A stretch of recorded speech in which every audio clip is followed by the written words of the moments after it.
ChatGPT said, the sharp knock on my glass door at 6 in the morning hit harder than my first sip of coffee, loud, entitled, and way too familiar.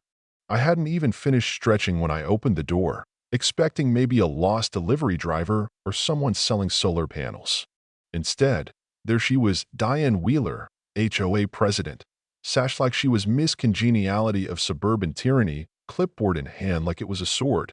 "We'll need your property cleared by Friday for our family reunion," she barked. No good morning, no explanation, just straight-up demands, like she owned the place. I blinked, still barefoot in my pajamas. "Excuse me?" I asked, barely processing the nerve.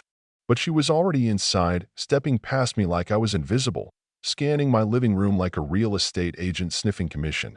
"This spot's perfect for the main stage," she said, smiling with a smirk that felt like a slap. "You know what I mean? Some people don't just walk into your space, they claim it. Now here's the thing. I'm not part of the HOA. Never was. My grandfather bought this lakefront cabin outside Boise decades ago, way before the neighborhood got swallowed by the HOA machine. He carved out this land legally and held onto it with grit and a lawyer or two. That cabin, that dock, that gravel lot for my truck and boat, all private. No dues, no rules, no Diane. But to her, my place was just the last unclaimed piece of her empire. You want me to leave my own house so your family can party here?" I asked, dumbfounded. Diane sighed, the kind of sigh people save for someone they think is too slow to keep up. "It's not about you. It's about the community vibe," she said, like that made it any less insane. "We've got 200 RSVPs, and it's too late to cancel. You'll be compensated. Don't worry, porta potties are already ordered." I asked if she was serious. She was. Then she hit me with the line that set the whole fire off. "Your driveway touches our road, so we have temporary easement rights. Gray area. We'll handle the cleanup." That's when it clicked. This wasn't a request. This was a takeover. What she didn't count on was my granddad's legacy. Years ago, when the HOA first tried this nonsense, he fought back in court, had a boundary marker installed, and won. Ever since, HOA presidents had tried and failed to pull something. But Diane, she came in swinging, clipboard blazing. I told her to leave. She smiled, smug as ever, and said, "Guess we'll do this the hard way." That night, I walked down to the dock with Max, my golden retriever, trying to shake it off. The lake was calm. For a second, I hoped maybe Diane would come to her senses. But hope has a short shelf life, because the next morning, I found folding chairs, a rolled-up event tent, and crates of decorations dumped on my gravel lot. Then came the email, subject line, event placement and cooperation request. It was dripping in HOA legalese, but the message was clear: we're doing this. Deal with it. They mapped my cabin as the event HQ. Fireworks, live music, a bounce house, all budgeted with HOA dues. Oh, and a bolded line that said, non-members may still be required to support community activities. Support? They were invading. I sent it straight to my lawyer. The day after that, HOA volunteers were hammering stakes on my land, laying out zones for food trucks. One muttered, "Just following orders." I called the sheriff. When the deputy rolled up, he looked exhausted. "Let me guess.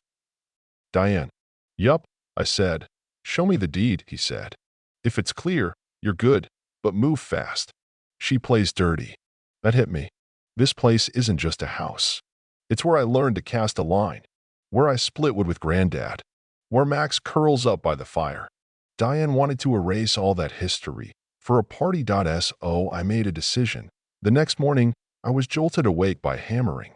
Peeking out, I saw HOA volunteers setting up like they were building Coachella. Banners, cones, a big vinyl sign on my lawn. "Welcome to the annual HOA Lakefront Bash." I stormed out. Some stranger shoved a clipboard at me. "Are you the caretaker? Need your sign-off for the permit." "Caretaker?" I nearly laughed. "I'm the owner," I snapped. "This is trespassing." They froze. I pointed to the fake permit, HOA letterhead, no county seal, nothing legit. "This land's never been HOA," I told them. "Touch one more thing and I'll press charges." They scattered. But then I noticed something else. PVC pipes, sneaky little things, running through my lawn, connected to a sump pump by the clubhouse. They'd rigged it to flood my land. Trying to soften it, maybe damage it, Maybe shut me up, but that gave me an idea. I drove straight to Uncle Pete, Granddad's old buddy, retired city engineer, and a man who knows this lake better than anyone.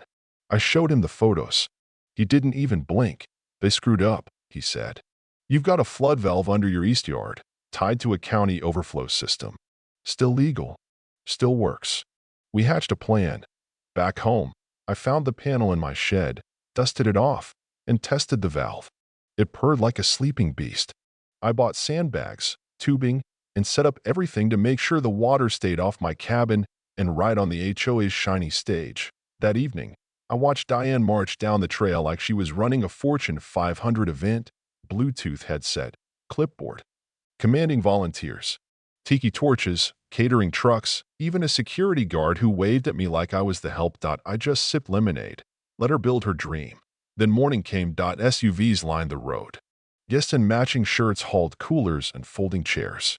Diane took the stage on my gravel lot, microphone in hand, declaring her undying love for the community spirit. I waited an hour. Then I grabbed the control box, flipped the switch, and listened. At first, silence. Then, a splash.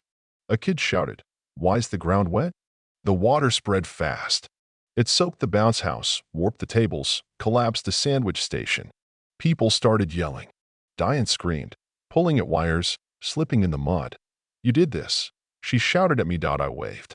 "Didn't you call it community land?" "Yes, nature's just being friendly." Then the deputy pulled up again. Diane, soaked and raging, demanded he arrest me. I handed him the deed, the permit, and photos of the HOA's illegal drainage system. He looked it over and said, "He's within his rights. You, ma'am, set up an event on private property. That's trespassing." Phones came out. People filmed as Diane shrieked, mascara streaking, guests trudging through mud like a scene from a disaster movie. And just when it couldn't get worse for her, it did.